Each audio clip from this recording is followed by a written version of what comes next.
I have been doing this work for a long time, and if I am honest, and I promised myself when I started making these that I would always be honest with you, even when honesty is less comfortable than reassurance. There are days when the weight of what I witness sits with me longer than it used to. Days when I drive home after a session and find myself still inside someone else's story, still turning over the particular cruelty of a dynamic that makes people doubt the most extraordinary things about themselves. But there are other days, days when I witness something that reminds me why I never considered doing anything else with my life. And those days almost always involve the same thing. They involve watching someone understand something, really understand it, at the level where understanding becomes transformation, about a person they loved and lost and are still trying to make sense of. What I want to give you today is one of those understandings, not a comfortable one necessarily. Not one that resolves everything or answers every question or provides the clean closure that the word understanding sometimes implies, but a real one, the kind that will change how you read the avoidant in your life at the deepest level of their behavior. The kind that, once you have it, will make certain things you previously experienced as painful and confusing become, if not easy, at least legible, at least recognizable for what they actually were. I want to tell you what it looks like when an avoidant wants you forever, when the love is not the managed, partial, self-protected engagement of someone who is enjoying a connection at a safe distance, when it is the real thing, the deep, permanent, irrevocable, irreplaceable kind of love that the avoidant's entire psychology was constructed to prevent, but that happened anyway because you were not preventable. The signs of that love do not look like what most people expect. They do not arrive with declarations or consistency or the kind of visible devotion that securely attached love produces. They arrive in a language so specific, so layered, so beautifully and frustratingly indirect that most people who are receiving it do not recognize it as what it is. They mistake it for ambivalence, for limitation, for the half-love of someone who is never quite fully present. It is not half-love. It is whole love wearing the only clothes it currently knows how to dress itself in. Today I'm going to teach you to read those clothes. The first sign that an avoidant wants you forever is one that I want to describe with particular care, because it is the one that tends to be most systematically misread. And the misreading of it causes more unnecessary suffering than almost anything else I encounter in my work. It is the return, not the dramatic declaration-accompanied return of someone who has processed everything, done all the work, and arrived at your door with complete self-knowledge and a clear offer of what they can now provide. The avoidant who wants you forever does not return like that.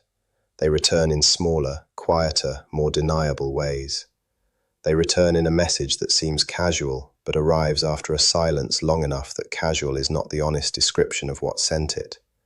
They return in an indirect communication, through something that is not quite a reach, but is also unmistakably not the absence they were maintaining. They return in a way that leaves them enough plausibility to deny the return if the return is not received safely. The deniability is the tell, and I want to explain exactly why. The avoidant who does not want you forever does not return, not because they are disciplined or decisive or have cleanly resolved their attachment, but because the cost-benefit analysis of their ego, which is always running, always managing, always ensuring that the self-sufficiency narrative remains intact, does not produce the activation that overrides it. People who do not matter enough do not trigger the override. The managed, comfortable distance holds because there is nothing pressing against it from the inside. The return, however small, however casual, however carefully constructed to be deniable, is the activation overriding the management. It is the love pressing against the wall hard enough that the wall, just slightly, just enough to create an opening, gives way. And the deniability is not dishonesty. It is the avoidant finding the smallest possible opening that still allows the contact, because contact is what the love requires, and the love has become, in the private hours that the ego cannot fully police, non-negotiable. When the avoidant who hurt you, who created distance, who withdrew at the moment the connection was most real, when that person finds their way back to you in any form, through any channel, the question is never whether they have resolved their wound. They have not. The question is whether the love was strong enough to override the management. If they returned, it was. Full stop. The second sign is what I call the long memory, and I described a version of it in a previous conversation about bonding. But in the context of forever love, it deserves a deeper examination, because the specific quality of it at this depth is meaningfully different from ordinary attentiveness. The avoidant who wants you forever remembers you with a precision that operates across time in a way that ordinary memory does not. Not just the details of what you said in a specific conversation, the internal geography of you, the specific architecture of your interior world as they experienced it, the particular way you thought about things, the specific humor of your observations, the exact texture of how you move through difficulty and joy, and the ordinary moments that most people do not hold. They hold it all, not as a deliberate act of preservation, as the unavoidable consequence of someone having taken up permanent residence in their interior world. You are not something they remember, you are something they carry. There is a distinction between those two things that matters enormously. Memories can be filed and accessed selectively.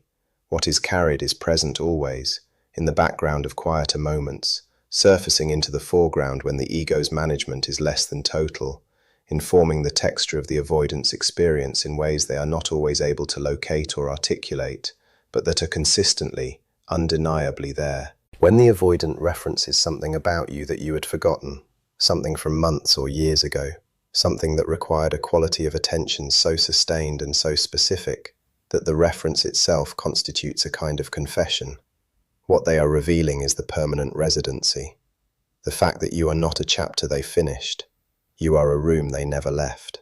The third sign is one that I have never heard described anywhere in the way I am about to describe it, and I think its absence from most conversations about avoidant love is one of the reasons so many people misread what they are inside. It is the specific quality of the avoidant's anger.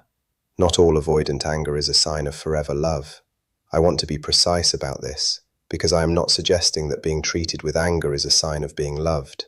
The relationship between love and cruelty is complicated, and I addressed it in a previous conversation, and I do not want to oversimplify it here. What I am describing is something more specific, the anger that arrives in the context of a genuine disappointment that the avoidant did not expect to feel as deeply as they feel it.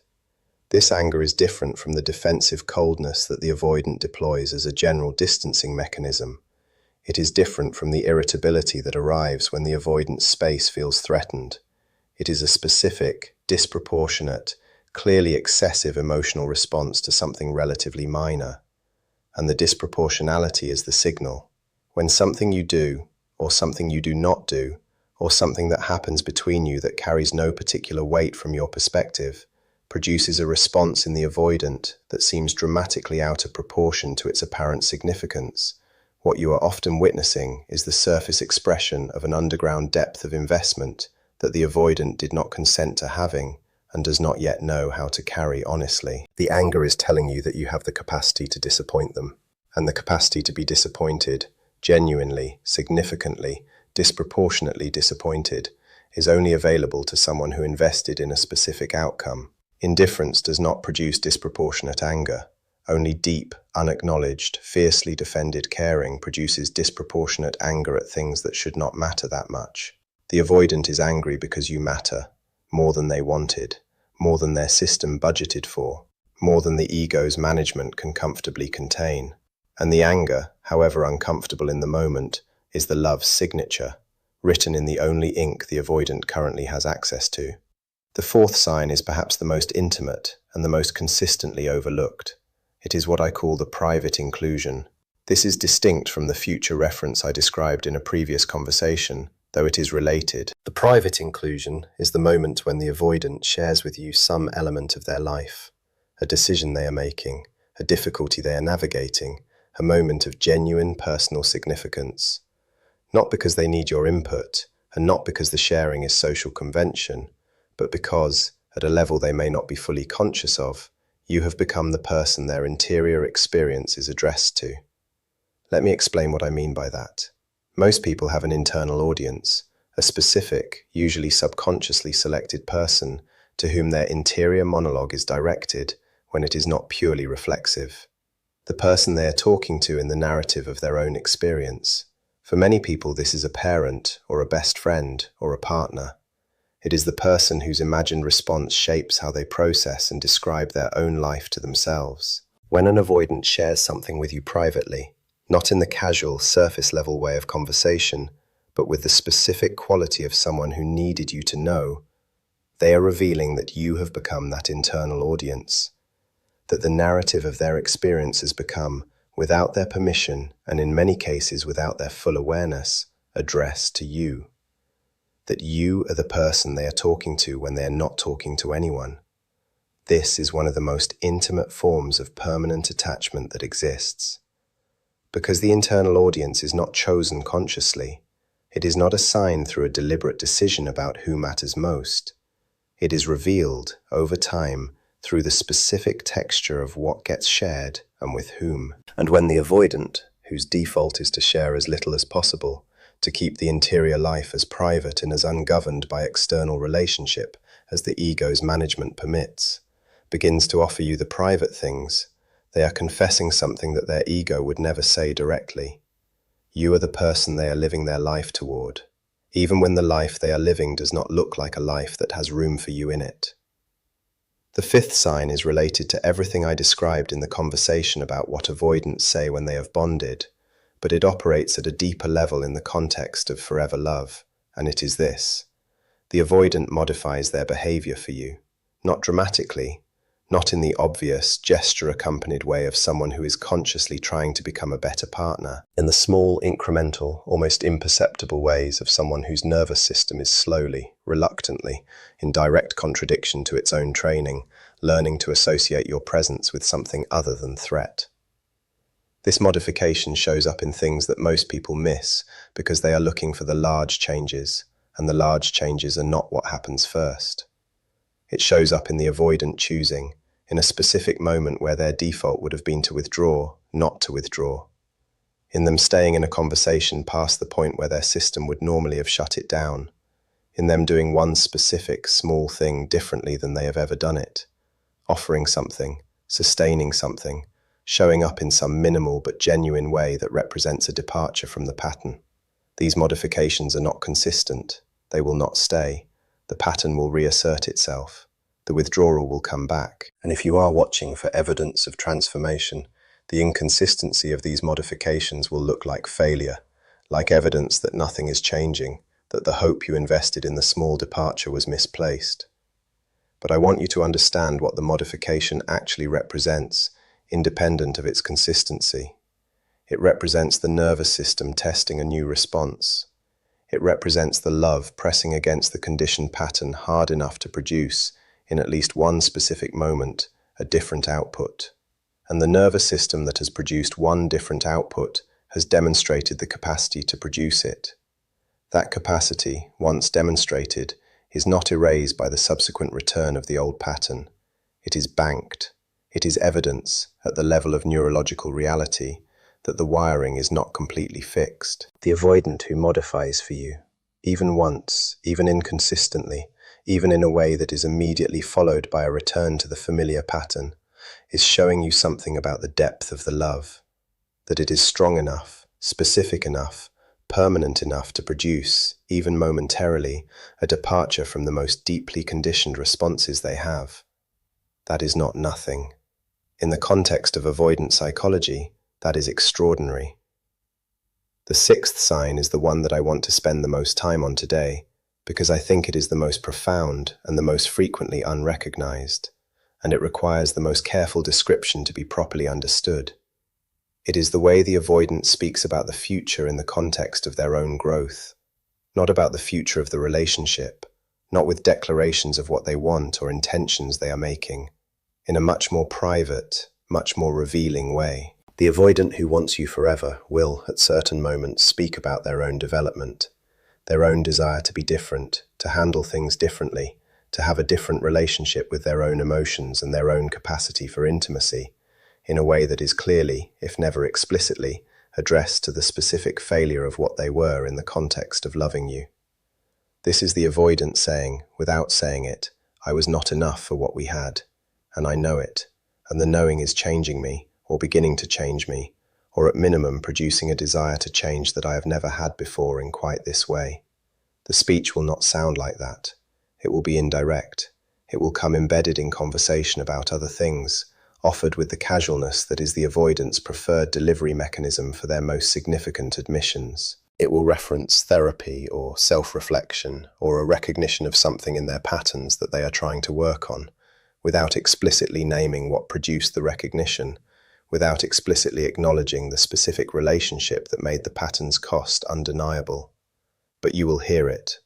If you are listening for it, you will hear it.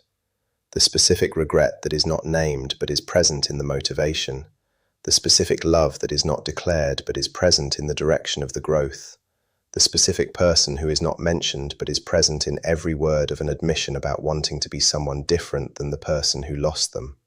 Now I want to speak to something that has been building throughout this entire conversation and that I think is essential to address directly before I close. Knowing these signs, recognizing them in the avoidant you love or loved, understanding them as evidence of something real and deep and permanent, does not automatically translate into a clear instruction about what to do.